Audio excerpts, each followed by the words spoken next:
The day began like any other. I was in the kitchen packing lunch for the kids while Sophie hurried out the door, coffee in one hand, phone in the other. She barely glanced up to wave goodbye, her attention locked on the glowing screen. I didn't think much of it, she'd always been busy. But something about the way she clutched her phone that morning stuck with me. Like it was an extension of her hand, a lifeline she couldn't afford to lose. "Have a great day at school, guys," I called as the kids piled into the car. Emma and Jake were all smiles, oblivious to the tension bubbling just beneath the surface of our picture-perfect family. I watched them drive off and felt a pang of pride and guilt. Pride because they were amazing kids. Guilt because, for months, I'd been too consumed by work to give them the attention they deserved. By the time Sophie came home that evening, I'd almost forgotten the unease. Almost. She breezed through the door, her laughter trailing behind her like perfume. "You'll never guess who I ran into today," she said, placing her bag on the counter. "Who?" I asked, feigning interest. "Angela from college. She's working in the same building as Trevor. Can you believe that?" There it was again, Trevor. The name that had popped up more times than I cared to count over the past few weeks. He was her new co-worker, a recent addition to the firm, and apparently the funniest, most charming guy on the planet. At first, I didn't think much of it. Sophie was friendly by nature, and she had a knack for making everyone feel like they were the most important person in the room.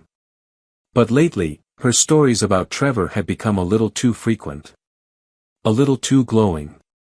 "That's great," I said, forcing a smile. "How was work?" "Oh, the usual. Deadlines, meetings. You know how it is." I nodded and returned to the dishwasher, my back to her as I loaded plates and cups. I could feel her eyes on me, studying me, as if searching for something. Then, just as quickly, she was gone, disappearing upstairs to change out of her work clothes. Later that night, while Sophie was in the shower, her phone buzzed on the kitchen counter.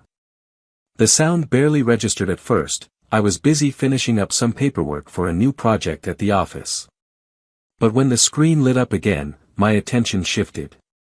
I glanced at the display out of habit, expecting to see a notification from one of her social media apps or a text from a friend.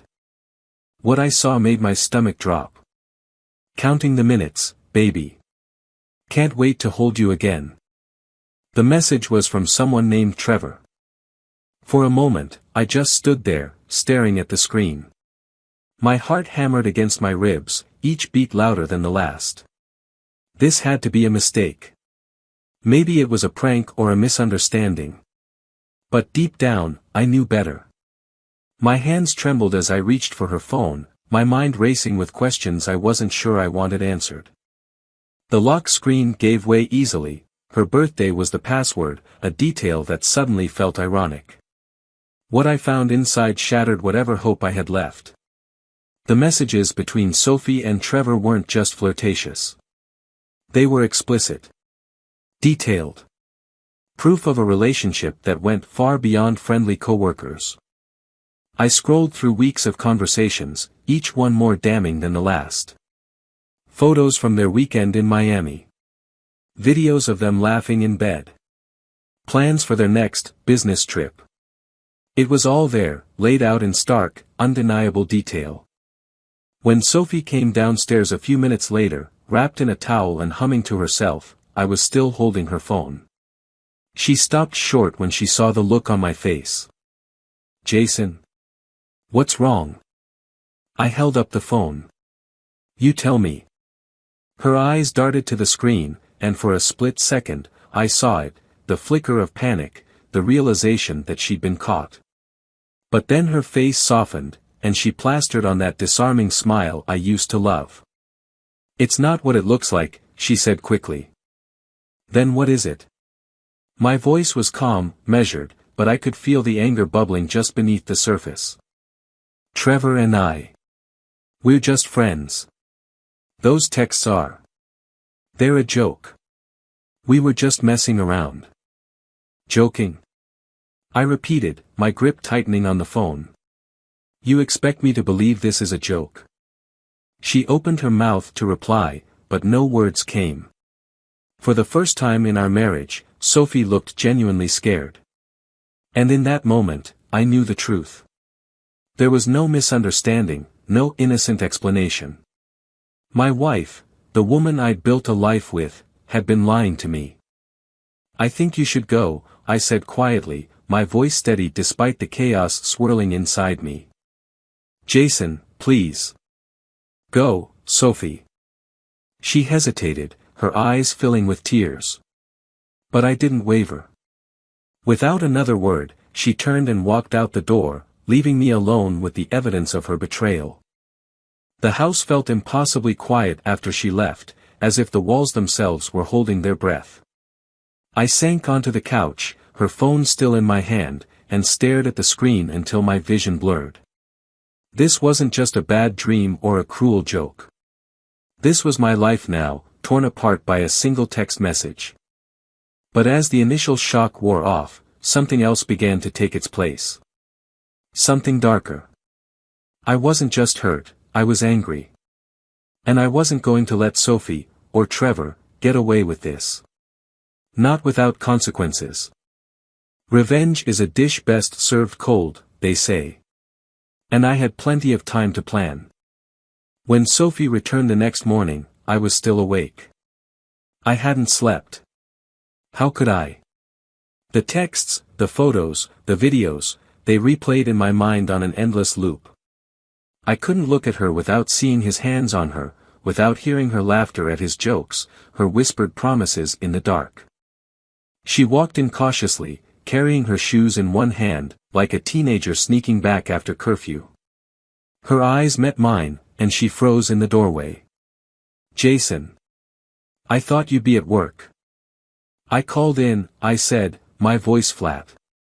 She set her shoes down, straightened her coat, and tried to compose herself.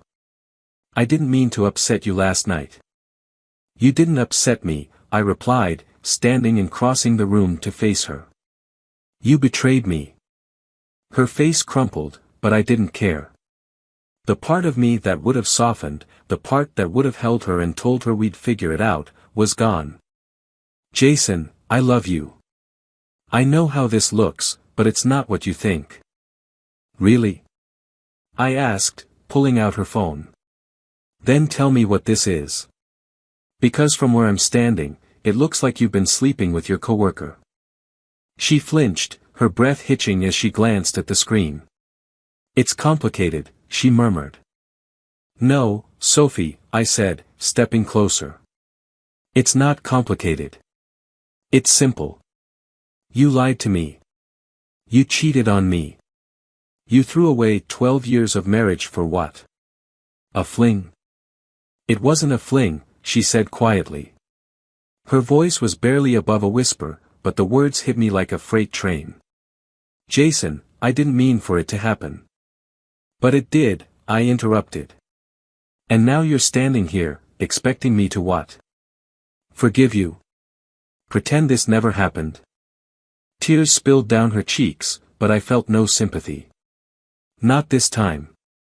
She reached for me, but I stepped back, her touch like acid on my skin. I'll do anything, she pleaded. Therapy, counseling, whatever you want. Just please don't give up on us. Give up on us? I laughed bitterly. Sophie, you gave up on us the moment you let him into our bed. She flinched again, her shoulders shaking as she tried to steady herself. I love you, she whispered. You're my husband, the father of my children. What we have, what we've built, means everything to me. Did it mean anything when you were with him? I asked. When you told him the things you used to tell me? When you let him touch you? Her silence was answer enough. I took a deep breath, trying to steady my voice. I need time, I said finally. To think. To figure out what comes next. Jason, please. Go upstairs, I said, cutting her off. Be with the kids. Pretend, for their sake, that everything's fine. She hesitated, her eyes searching mine for a shred of mercy. But I had none to give. Without another word, she turned and walked up the stairs, leaving me alone once again. The next few days passed in a haze. Sophie tried to act normal, but I could see the cracks in her facade. She avoided my gaze, her movements tentative, as if afraid to provoke me. Meanwhile, I buried myself in work, spending long hours at the office to avoid coming home. But no matter how busy I kept myself, the anger never left. It sat in my chest like a stone, heavy and unyielding. On the fourth night, I made a decision. I hired a private investigator, a man named Eric Cook, who came highly recommended by a friend. He was discreet, professional, and, most importantly, relentless. I need everything, I told him when we met.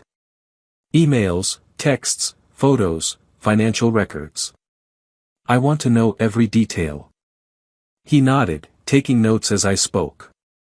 Do you want me to confront her or him? No, I said firmly. That's my job. You just get me the proof. Over the next 2 weeks, Eric delivered. The file he handed me was thick, filled with evidence that left no room for doubt. Expense reports showing hotel stays billed to her company card. Photos of Sophie and Trevor entering and leaving a boutique downtown, one I'd never seen her visit before. And, most damning of all, a video of them together, laughing and holding hands like a couple of newlyweds. As I flipped through the pages, my anger grew sharper, more focused. This wasn't just a mistake or a lapse in judgment. This was calculated, deliberate. A betrayal that cut to the bone. But anger wasn't enough. I needed a plan. A way to ensure Sophie and Trevor faced the full consequences of their actions. My first move was financial. I met with our bank manager and requested to freeze our joint accounts, citing suspicious activity. I also transferred a substantial sum into a private account under my name, ensuring Sophie couldn't access it. It was petty, maybe, but it felt good. Like taking back some small piece of control. Next, I reached out to Trevor's wife. Her name was Rachel, and when I told her who I was, there was a long pause on the other end of the line. I knew it, she said finally, her voice trembling. I knew something was going on. I'm sorry, I said. I thought you deserved to know. She thanked me, and we exchanged information, agreeing to keep in touch as we navigated the fallout. It was a small comfort, knowing I wasn't alone in this. That someone else understood the pain of betrayal.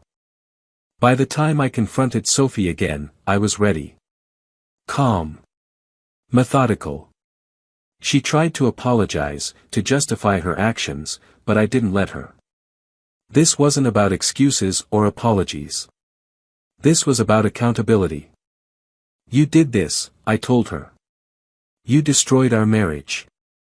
And now you're going to deal with the consequences. Her tears didn't move me this time. They only strengthened my resolve. Revenge, after all, is best served cold. And I wasn't done yet. Sophie didn't realize how far I was willing to go. Not yet. She cried, begged, made promises I knew she'd never keep. But her words rang hollow. Every tear, every plea only solidified my resolve. There was no coming back from this, not for her, not for us. The first real confrontation came the following Saturday. She found the locked accounts. Jason, the bank says there's a problem with our accounts, she said, her voice trembling. They're frozen. What's going on? I barely looked up from my laptop. I moved the money. Her eyes widened, her face pale. You what? Why? I closed the laptop and stood, letting the silence stretch between us. Because I don't trust you. And until this divorce is finalized, I'm making sure you don't take one more thing from me. Divorce, she repeated, the word barely audible. Jason, no. We can fix this. No, Sophie, I said coldly. You broke it. And now it's over. She crumpled into the chair across from me, her hands gripping the table as though it were the only thing keeping her upright. Think about the kids, she whispered. What this will do to them. I am thinking about them, I replied. I'm thinking about how they deserve a parent who puts their family first. Who doesn't sneak around behind their partner's back. Her tears came fast and heavy, but they didn't move me. Not anymore. The next few days were a whirlwind of preparation. I met with my lawyer, finalized custody arrangements, and filed the divorce papers. Sophie alternated between begging for forgiveness and seething with anger, but I held firm. I wasn't interested in reconciliation. I was interested in justice. Trevor's wife, Rachel, called me a week later. She'd confronted him, and the fallout had been spectacular. Trevor denied everything at first, but when Rachel showed him the photos and texts I'd shared, he had no choice but to come clean. She kicked him out that same night. Thank you, Rachel said, her voice shaky but strong. For giving me the proof I needed. I'm sorry you had to go through this, I said. No one deserves it. You're right, she said after a long pause. But at least now I know the truth. I hung up, feeling a strange mix of satisfaction and sadness. Rachel's life had been turned upside down, just like mine. But at least now we both had clarity. And with clarity came power. Sophie's reaction to the divorce papers was predictable. She screamed, accused me of being heartless, and threatened to fight me for custody.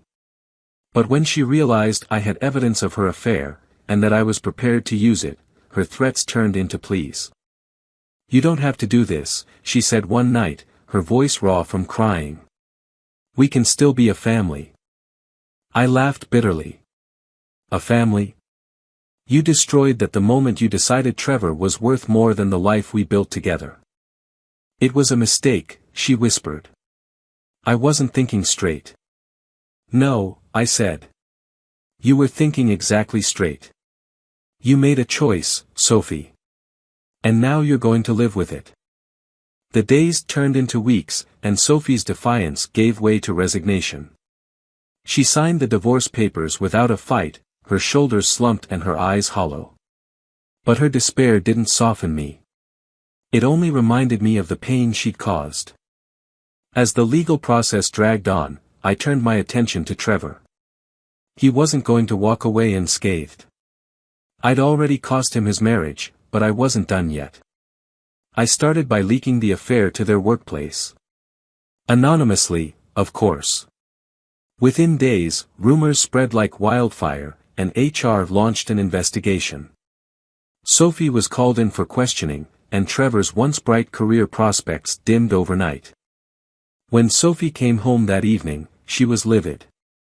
You did this, she spat, slamming the door behind her. You ruined everything. No, Sophie, I said calmly. You ruined everything. I just made sure there were consequences. She stormed out, slamming the door so hard the walls shook. I watched her go, a strange sense of satisfaction washing over me. She wanted to blame me, to paint herself as the victim. But the truth was simple, she'd made her bed. Now she had to lie in it. The final blow came 2 weeks later. Trevor was fired for violating the company's code of conduct. Sophie wasn't let go, but her reputation was in tatters. No one trusted her, and the once friendly office environment had turned icy. She came home that night looking defeated, her shoulders slumped and her eyes rimmed with red. Happy now? She asked, her voice barely above a whisper. I didn't answer. I didn't need to. By the time the divorce was finalized, Sophie was a shadow of the woman she used to be. Her spark was gone, replaced by a hollow, listless shell. And while part of me felt pity, the larger part felt nothing at all. She'd chosen her path. All I'd done was make sure she walked it alone.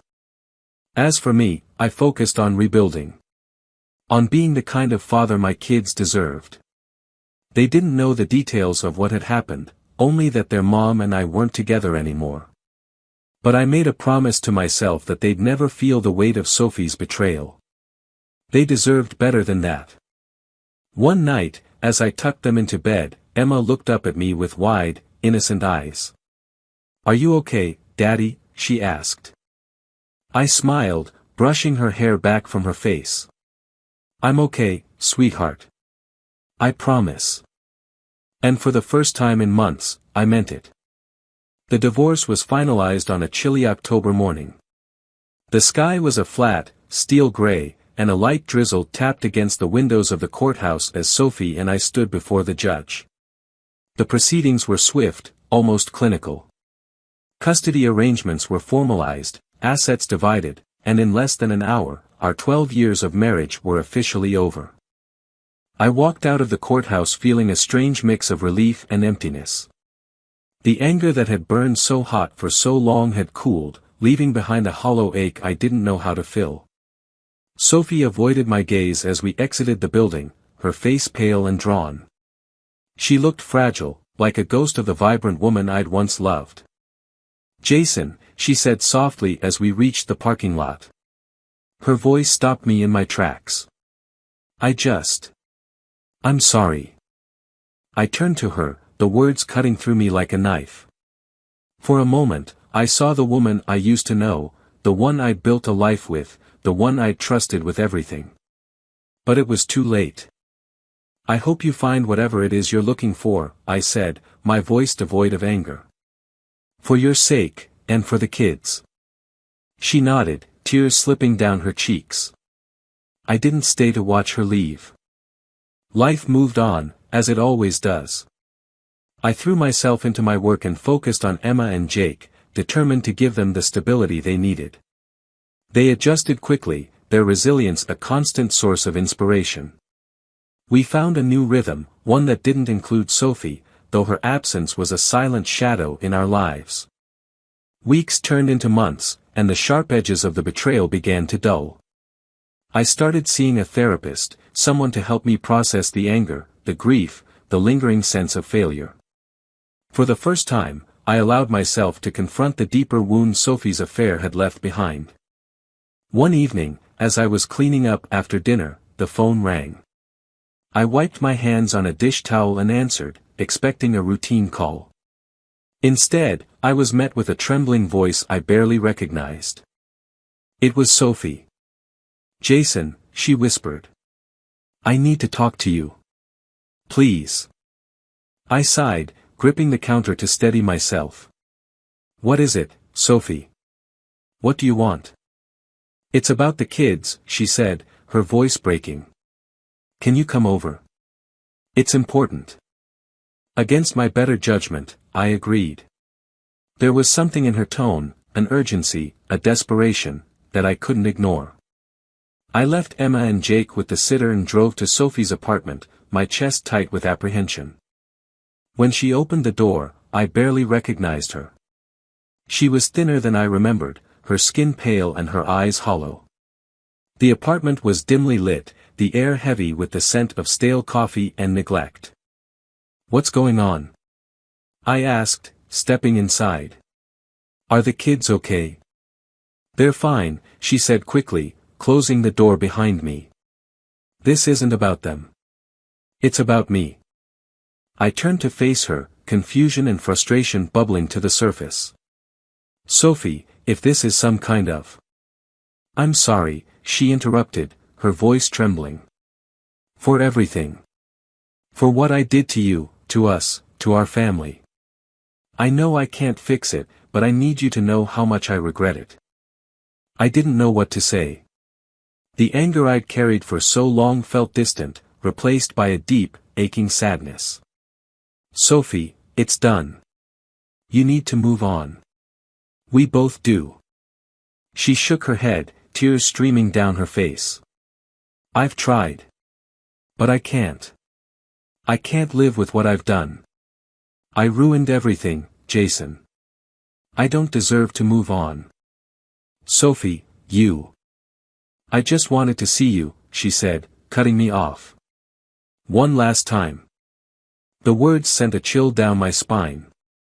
What are you talking about? She took a step back, her gaze dropping to the floor. I've made arrangements for the kids. They'll be okay. You'll be okay. Panic surged through me as her meaning became clear. Sophie, no. Don't do this. Whatever you're feeling, we can work through it. The kids need you. They have you, she whispered. You're all they need. I lunged for her, but she stepped out of reach, her movements swift and desperate. Sophie, please. Don't do this. Her eyes met mine, filled with a sorrow so deep it took my breath away. I'm sorry, Jason. For everything. Before I could stop her, she bolted into the bathroom and locked the door. I pounded on it, shouting her name, begging her to open it, but the only response was the sound of running water. It was too late. By the time I forced the door open, she was gone. The empty pill bottle on the counter and the crumpled note in her hand were all that remained. The note was simple, heartbreaking in its brevity. I'm sorry. Please tell the kids I love them.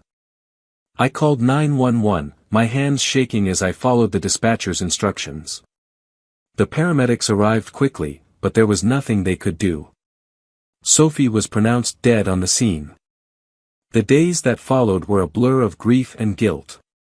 I had hated her for what she'd done to me, to our marriage, but I never wanted this. I never wanted her life to end in despair. Telling Emma and Jake was the hardest thing I'd ever done. Their cries echoed in my ears for days, a constant reminder of the life we'd lost. In the end, all that remained were memories, of the good times, the bad, and everything in between.